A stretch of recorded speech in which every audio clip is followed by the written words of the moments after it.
Hey tribe, Sally here. Hope you're having an amazing and fascinating day. I know I am. And I'm right here with Kit. Come here, Kit. Come here. Let's talk to the people. Come here. Let's say hi to the people. There we go. Can you say hi? Am I boring you?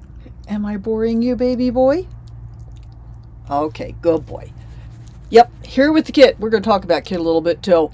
We are here this morning with a Monday Milepost Mailbag coming to you from Quartzsite, where the sunrises are pink, the dust is unavoidable, and the cell signal, well, so far so good. But come January, the cell signal keeps you humble. Let's go there. It's been a week. Been getting Henry settled into the desert, unloading the new trike, relaxing for a bit and playing catch up with some adulting related things. Hate the adulting stuff. Speaking of the trike though, you'll see the first ride video is coming up soon. I take you on a bit of a tour of the Posa South LTVA, including the dumpsters, because you got to get rid of that trash. All the while talking you through the trike experience so far. I think you're going to really like that vid. And what do you think? Does the trike need a name? If so, what do you think it should be? Let me know in the comments. Wake up with the sun in our eyes. Sally forth, no need for goodbyes. Journey calls, let's roll the dice. Every mile a new surprise. So, all of that meant that I didn't have a whole lot of online time, so I feel like I'm behind on replying to your comments again, and so if you've been waiting for a reply, thank you very much for your patience. But today's mailbag is where we catch up on all of it. And I'm also excited to remind everybody we're going to be having our first ever in-person meetup in Quartzsite on Friday, January 16th, which falls right between the RTR ending and the big tent beginning. So I'm hoping a whole bunch of you will be close enough to swing by. More details will be forthcoming as we get closer, but in the meantime, know that I'm considering a location that will allow for parking no matter what you're driving. Because we are right between the two big events, I know that parking could be an issue, and I want to make sure to mitigate that to the greatest extent possible. But for now, let's jump into this week's comments because y'all had some good ones. I've chosen 9 comments this week that are a nice mix of questions, humor, and stories from your travels. We're hopping between 3 different videos, so let's start where a lot of you had thoughts, which are the Quartzsite tips. So, the video is called Top 5 Things to Know Before Coming to Quartzsite, and we're going to start with Donald Sewell, 7876. Really? We have 7,876 Donald Sewells on YouTube? Or did those numbers mean something specific? If so, and you're watching this, Donald, please let me know. His comment is, if we make it to Quartzsite, would it be okay to stop by and say hi if we see you? Donald, thank you so much for asking this so respectfully. This is exactly the kind of etiquette that desert dwellers needs more of. So yes, absolutely, please say hi if you see me out and about. I love meeting you all. The only little caveat is, if you come across my not-so-secret camp spot, in that case, only stop by if I'm already outside. RV and nomad culture has a don't knock unless you're invited rule, and it keeps everybody comfortable. But if you see me and Kit wandering around, come on over, introduce yourself. Kit will bark for 3 seconds, and then I'll pretend it was all your idea. Same video, David Smith, BT5WQ, says, we're looking to visit Quartzsite in February. We have a Yorkie dog. I'm wondering what precautions you take to protect your dog from predators. Thanks. That's a great question, and it's super important for small dogs, like your Yorkie and my Kit. My biggest rule is that Kit's never outside alone, even for a moment. He's always under my watchful eye. He's almost always on a leash, and I avoid especially letting him off leash in the early mornings or the late evenings because that's when the coyotes and the birds of prey are the most active. I also stay aware of my surroundings, so when we're out doing our morning walks and whatever, I'm on a swivel. Even though he's on leash, I'm looking all the way around all the time, so there's no wandering off behind bushes without looking around first. Quartzsite is safe for your pets if you stay alert, and your little Yorkie will absolutely love all the new smells. Same video. We're still on top 5 things to know before coming to Quartzsite. Ninja Pum. NINJAPM 46. I know I really butchered that one, sorry. Says, thanks for sharing. New subscriber here. I'll be coming to Quartzsite for my first time right after Thanksgiving. Well, first of all, welcome to the channel. And what a great time to arrive. Right after Thanksgiving, the town's waking up, but it's not too crowded yet. So it's a perfect time to be able to get your bearings.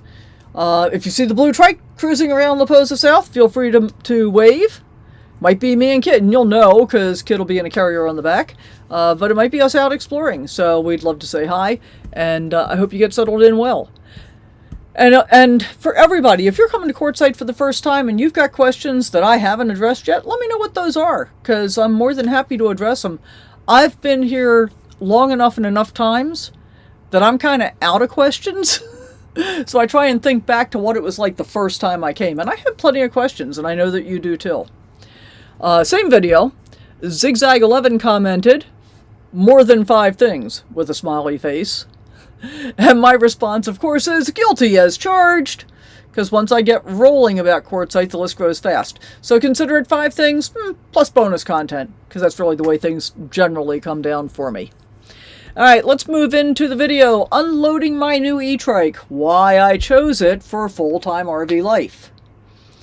And I'm going to say, normally I don't script things at all, but y'all have to know, when I'm doing the Milepost Mailbag, I have to script this to a certain extent so that I can kind of keep track of where things are.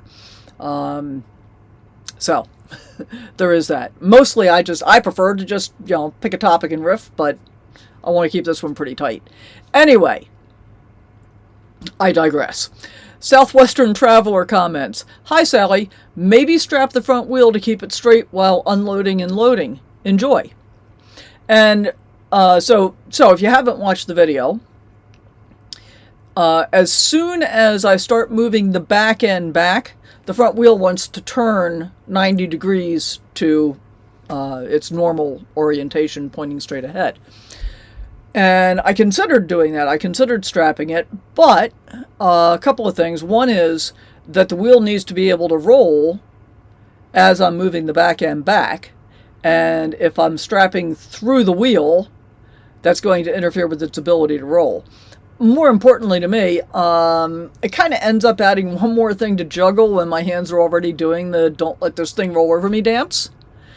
Funny enough, as I discovered, letting the wheel turn a little bit actually helps it chock itself against the rack in that stage, and then as soon as I get it over the edge, it actually helped it chock itself against the ramp, which allowed me to get down and then be able to handle it from the ground much more easily.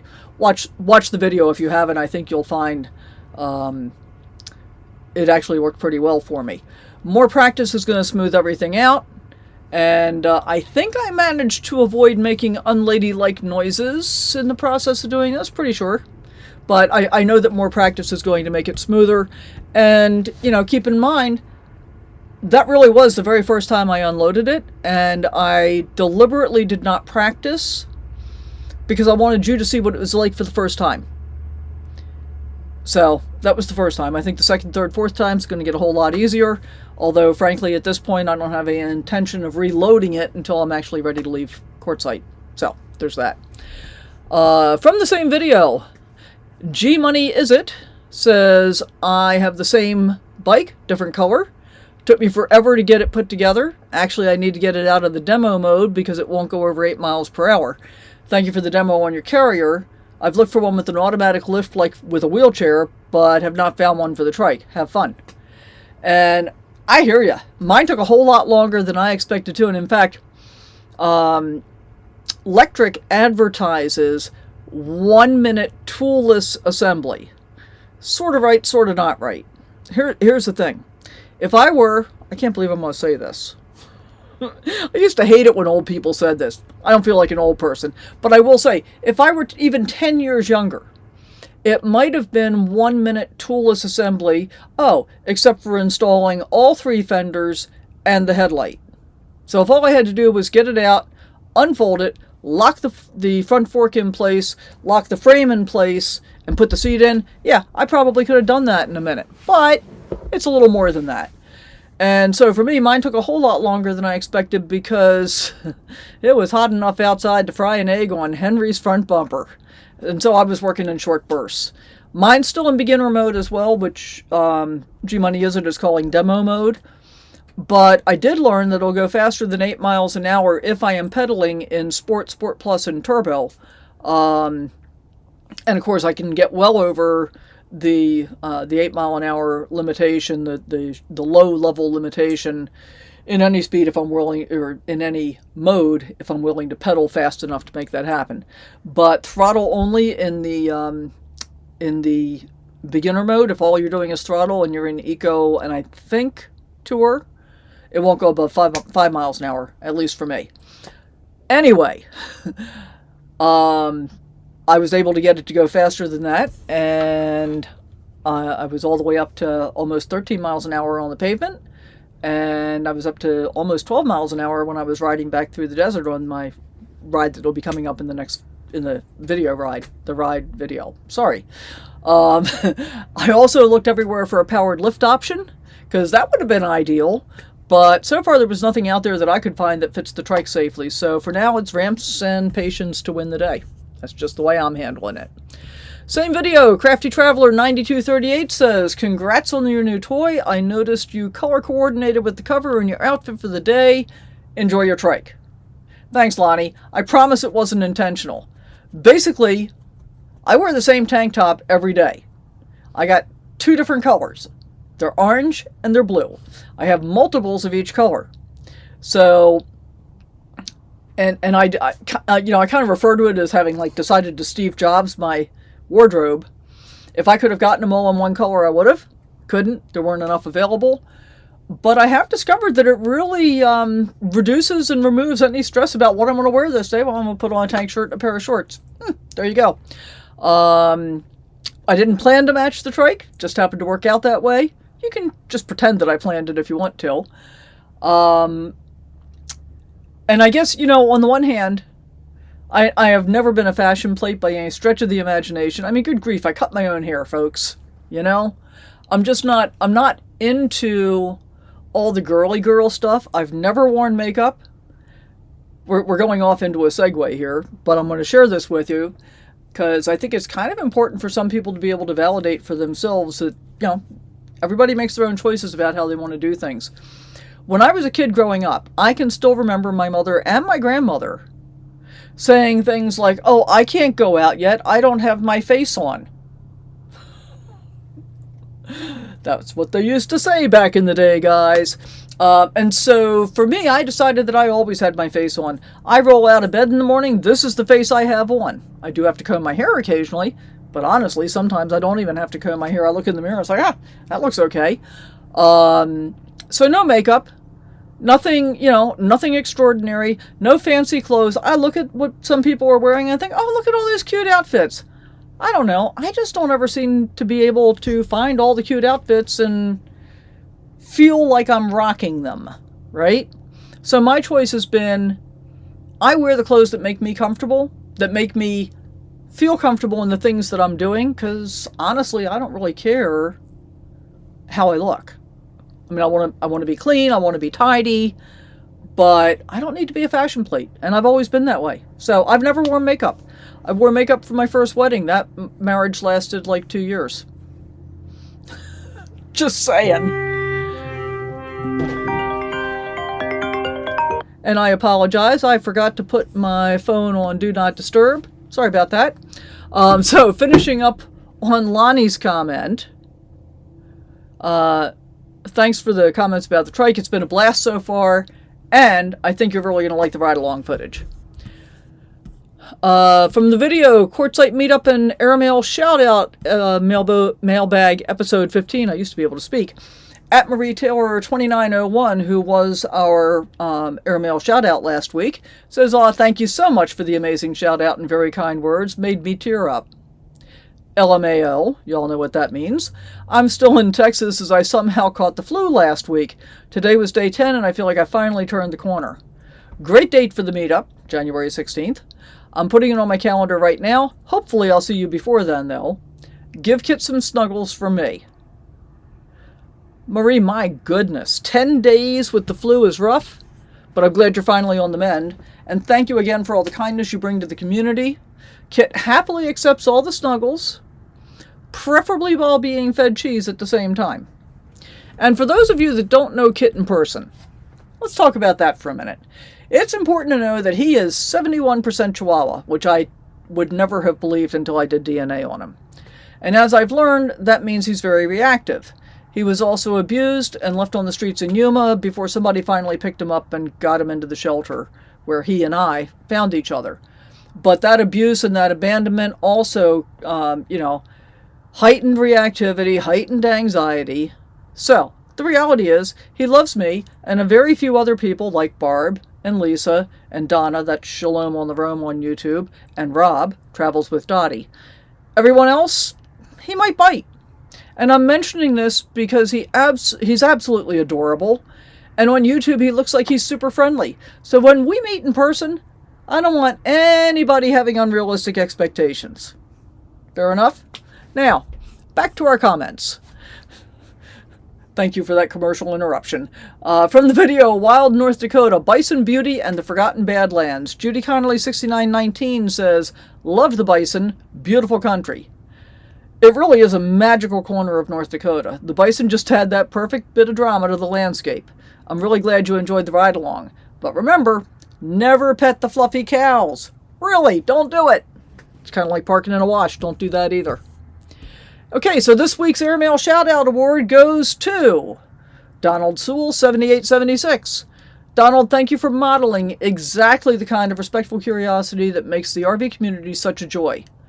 You asked such a considerate question about camp etiquette, and those are the conversations that help newer RVers or van dwellers or whatever your mode of transportation happens to be, feel confident about how to approach others on the road. So I appreciate your kindness, your tone, and your thoughtfulness. And I hope we cross paths in Quartzsite someday soon. If you want to be featured in a future mailbag, just leave a comment on any video. The thoughtful ones, the funny ones, or the ones that spark good conversation always catch my eye and get the most attention, of course. If you'd like to support the channel, you can join as a member for as little as 99 cents using the join button. And stay through all the way to the end and, maybe give a little love out to our channel members. They all will roll in the credits at the end here. But if you join, you get perks like early access to videos and some possible extra behind-the-scene goodies and a few other things. So I'd love your feedback. Do you want the next Quartzsite video to be a trike ride-along, or do you want it to be a walk and talk with updated 2025 tips? Let me know in the comments. All right, tribe, that wraps up this week's mailbag. Thank you again for your patience while I caught up from a busy week. And I'm looking forward to our Quartzsite meetup in January 16th even more. Even more excited to share this next round of desert adventures with you. Give your pets an extra treat tonight. Come here, Kit. And think of him when you do. Enjoy whatever sunset you've got. And as always, sally forth. Kit says, woof. Can you say woof? Maybe not. Can you say, we'll see you down the road. Bye for now.